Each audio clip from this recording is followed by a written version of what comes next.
Here are my thoughts on Bridgerton Part 2. So where we left off on Part 1 was that Colin confesses loves Penelope. They decide to tell their families that they were going to get married. If you watched my review of Part 1, then you know how I felt about it. If you haven't, feel free to check that out and come back to this one. After watching Part 2, I had mixed emotions. I decided to take a couple days or weeks to sit and kind of think about the season of Bridgerton and overall my thoughts and feelings. Now I'm ready to share my thoughts. Some may not like what I have to say, but you have been warned. So yeah, we'll be getting into spoiler territory right about now. After Part 2 came out, I saw that a lot of people didn't like it, and I was kind of the opposite. As I mentioned, if you watched my Part 1, then you know that I did not enjoy Part 1 of Bridgerton. My expectations for Part 2 were so low because of that, and I think that's why I enjoyed it. Did I love it? No. But did I enjoy it more than Part 1? Yes. And here are a couple things that I did like. My absolute favorite thing of the entire season was the Featherington family. To me, they carried the entire show. They brought the comedy for the season. I love seeing the sisters and their husbands. And I love how the husbands just adored their wives. It was great. It was the absolute cutest thing. And I also love seeing Penelope's relationship with her mother change in a more positive direction. Lady Featherington always tried to protect her girls, and she had more of a realistic outlook about marriage and love. Now that Penelope is marrying a very good man for love, Lady Featherington is trying to make up for the tension in their relationship with her daughters. I love seeing the smile on Penelope's face when she was planning the wedding with her mother, and the scenes with her sisters during the ball were some of my absolute favorite. And I love that Penelope paid for everything for her sisters and wanted to let them think that it was their mom. And I also love how she was protecting her mother by telling her that money for the previous Lord Featherington and how, they were kind of going to get found out. Just tell them that the money was from me, Lady Whistledown, and you'll be fine. Like, we'll be okay. And I just love that. The Featheringtons really came together near the end of the season. I think they were the most enjoyable scenes to watch. I was always excited for them. I'm so glad they were in this season because I don't know what it would have been without them. And I definitely want more of the Featheringtons in the future. I know we feature a different Bridgerton sibling, and so I'm thinking that the Featheringtons story may officially end as like a sideline, but can we get a spin-off? Because I would definitely watch a Featherington spin-off. I need to see it. I love Lady Featherington so much. She's such a great character, and I need more of her. But yeah, the Featheringtons were my favorite part of this season. I really enjoyed everything. I love seeing the more positive outlook of the mother-daughter relationships throughout this part as well. And everything's just coming together towards the end. And it was great. And I have to say, I also enjoyed Cressida's storyline this season. To me, they added more depth to her character, and I did like that a lot. I am a fan of a good villain. And during Part 2, she was a great villain. And I liked how they set up like her claiming to be Lady Whistledown, that she was listening to everyone what they're saying. She's like, actually, yeah, that sounds like a good idea, and taking that all in. And she's like, you know what? I'm Lady Whistledown. She's just saying it. And I like that setup a lot and how they did that. One of my absolute favorite parts of Cressida was when she walked into this ball with her and her mom, and then Confident by Demi Lovato started playing. I was loving that scene. I was like, yes, girl, you walk into that ball like you're confident. I was loving everything about that scene. And it just brought so much drama. She's like, yes, I'm going to claim Lady Whistledown. You all better fear me. And I was having a grand old time watching her take her future into her own hands. Because when Colin came over to her and was like, you're not doing this. And she was like, the fact that you had the audacity to come over here and try to intimidate me, now I'm going to ask for double. I was like, okay, Cressida. I was literally eating up the drama for the season. I was loving Cressida's storyline. I do wish they kind of developed her storyline earlier or added more of that backstory like in season 2 leading up to season 3. I think that would have been great instead of just cramming it all in for season 3. But all in all, I enjoyed the drama, and I was enjoying the drama of Cressida. Okay, my next is the Mondrick family. I saw a lot of people didn't like their storyline this season. I was enjoying it because I liked them in the previous seasons. I always wanted more of them. I was like, oh, I like this couple. I wish there was more of them. So when they actually became part of the ton, and I was like, oh my goodness, they're going to be in it more, I was very excited for them. I do agree that there were a lot of storylines happening, so also having them in as well with as many things they had going on this part was a lot, so I can see why people didn't like it, and I can see what people's like, well, it didn't really add too much. So I'm hoping this is a setup for future seasons, maybe. I'm not sure, but that's what I'm hoping. But I did did enjoy the Mondrian family, and I'm hoping to see more of them in future seasons. Okay, let's talk about Penelope and Colin. I do have to say what I liked about it was that I felt more chemistry in this part. I'm not gonna lie, I did. And I was happy about that. But it still didn't feel the same as in past seasons, and I'm not sure what was off, but I don't know, that chemistry is just wasn't as strong as previous main couples in past seasons, in my opinion. And I think mostly because I just felt like it was rushed. I felt like they tried to do a lot with only 8 episodes, and it just, for me personally, didn't work. I think the progression of the relationship in part 2 was also kind of sad, and it seemed like they were more apart than they were together. And the anticipation of the mirror scene, because that's a big scene, because that's an important scene in the book, and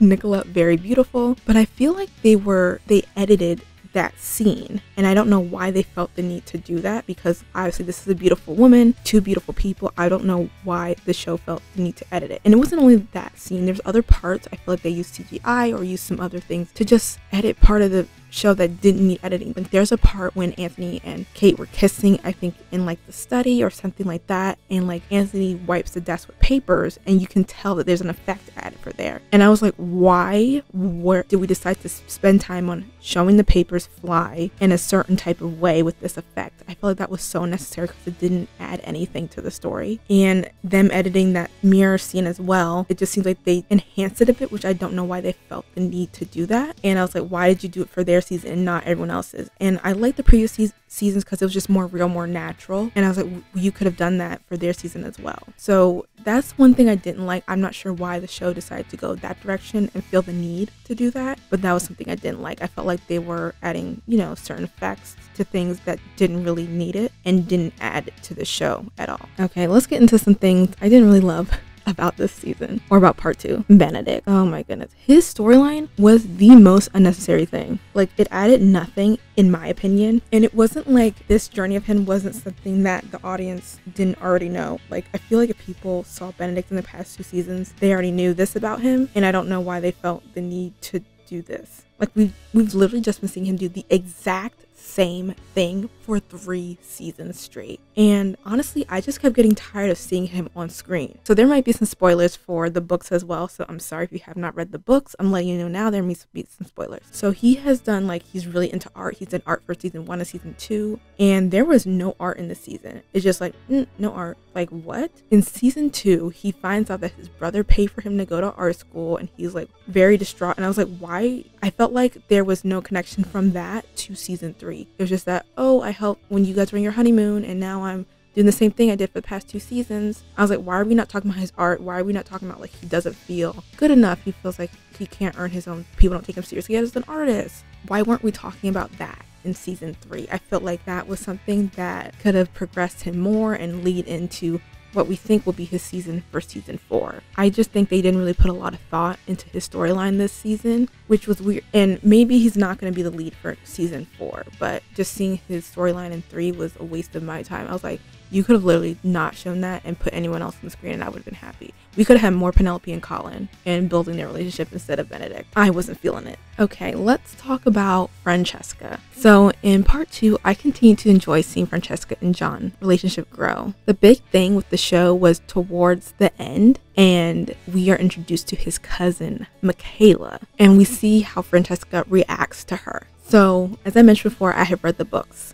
and Francesca's was actually one of my favorite stories. And so originally Michael was the cousin of John, and the show decides to change that to Michaela. There's been a lot of opinions about that. I think people who didn't read the books won't really care because they don't know. So the people who didn't read the books won't care. They're just like, okay, so this is what they're doing. But I feel like a lot of Bridgerton fans have read this series, and a lot of people were excited to see Michael from the books. So I think it's okay for a fan of a book to be disappointed that the person they pictured doesn't match with who was casted. There have been plenty of books turned into movies and TV shows where there was casting that I liked and there was casting that I didn't love because that person didn't really match how I pictured the character. But what I didn't like the most was how they're kind of changing the foundation of John and Francesca's relationship. So when you see the kiss on their wedding day, Francesca makes a face, and it looks like one of kind of disappointment or like, what? Not what, like, not what I thought.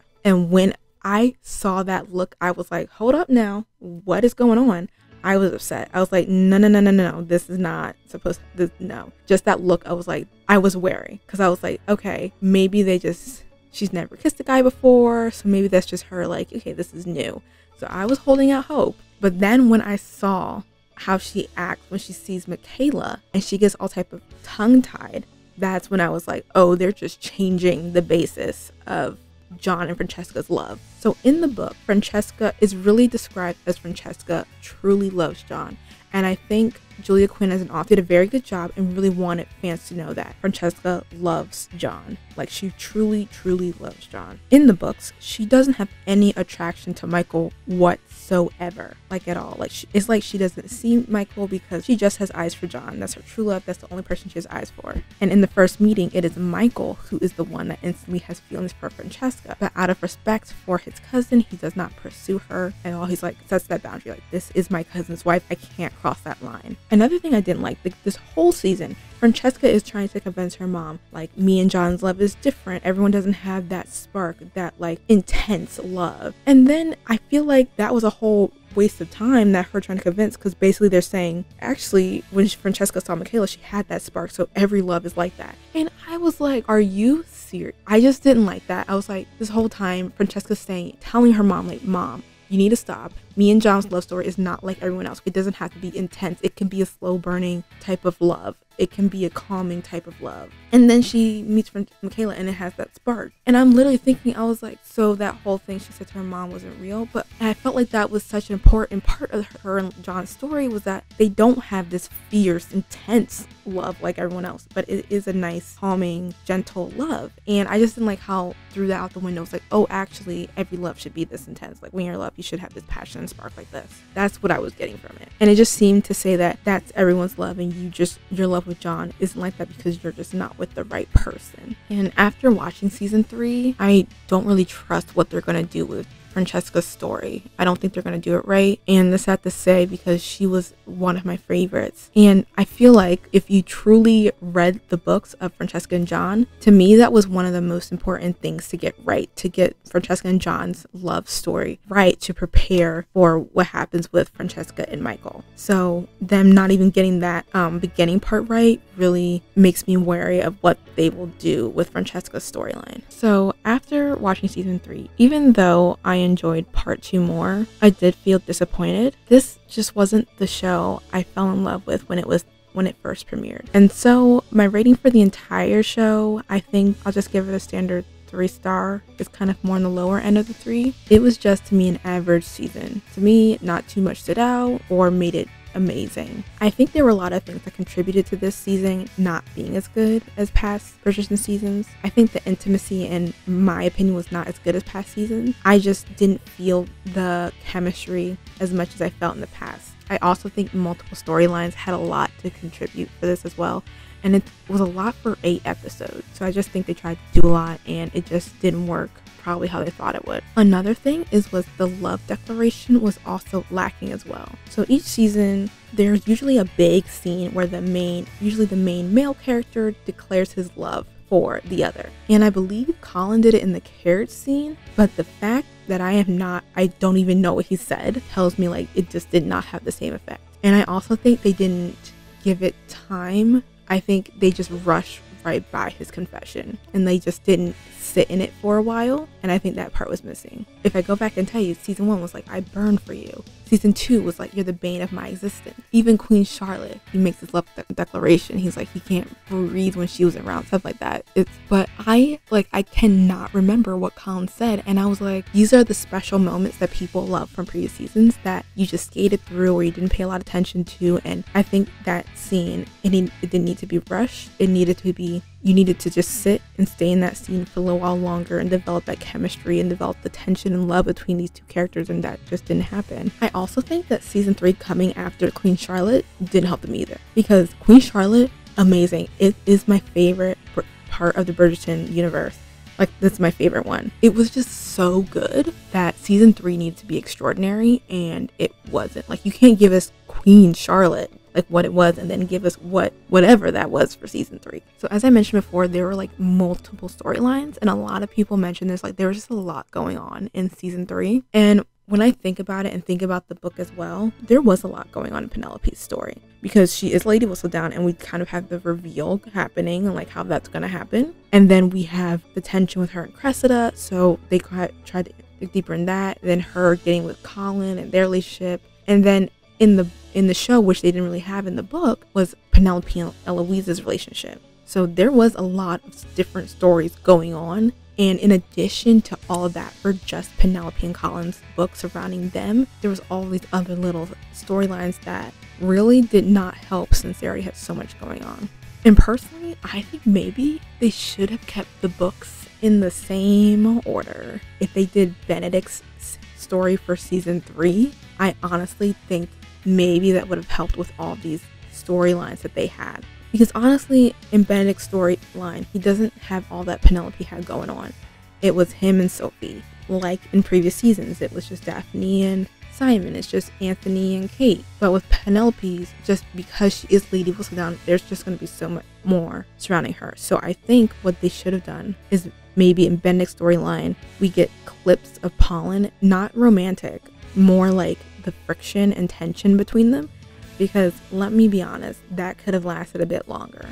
Like I said, I feel like their relationship was rushed. So I think maybe if we showed the tension and the anger Penelope had for Colin, and kind of them not being friends for the first time, showed bits and pieces of that maybe in season 3 while we have Benedict's story going on. And then maybe they could have laid the groundwork for Cressida in season 3, and then in season 4 all that groundwork would have been laid down and started, and then we could have looked more into the romantic relationship of Colin and Penelope. That's just my opinion. I also think, the Mondridges could be introduced in season 3 during Benedict's season, and then continue on in Penelope and Colin's season. Because of Penelope being Lady Whistledown and Cressida, all the things happening in that book and that season, I think maybe they needed to lay some groundwork more and maybe not put them in season 3. So I'm assuming season 4 will be Benedict's season. There has not been an official confirmation yet.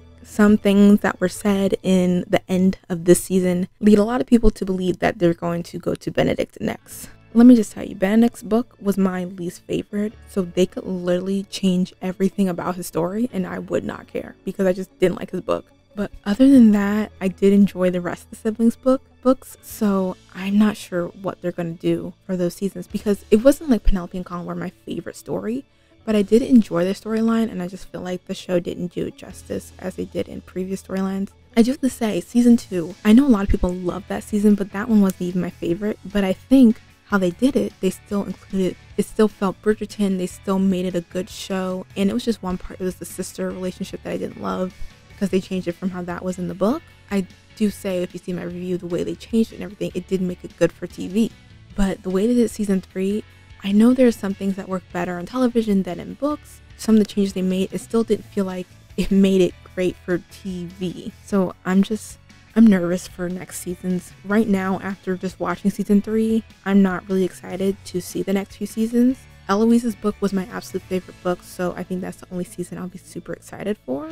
But just seeing how they did Penelope and Colin, seeing how they handled Francesca and John's relationship, I'm kind of scared that they won't do her justice, or won't do Eloise justice in her story, and that they're going to change a lot with her as well. And it's really just sad, because I really, really love this show. It was my absolute favorite. I was so excited to see this season, because it was literally everywhere. And even though this couple wasn't my favorite couple, just seeing the interviews and how people were talking about it, like I was like, oh, their off-screen chemistry is so good, it's going to be amazing.